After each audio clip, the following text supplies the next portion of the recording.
So when we turned up in Belfast that April, the thing was in a state of collapse. So I didn't think we would get an agreement. And throughout the course of the next days as we negotiated, through the day and then through the night, or most of the night, it would be, sometimes it would be on and sometimes it would be off. Shortly before it was announced, it was off, and then we put it back on again. But it was an extraordinary roller coaster.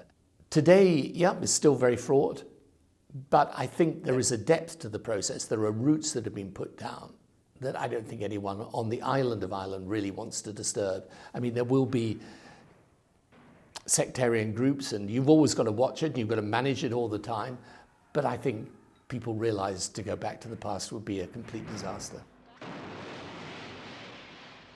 Really, for the whole of my premiership, that's 10 years in this process, and I learned two things.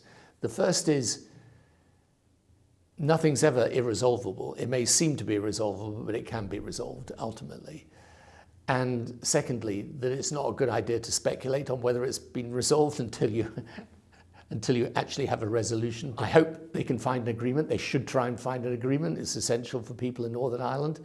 You know, we know what the problem is arising out of Brexit, but let's hope it can be resolved.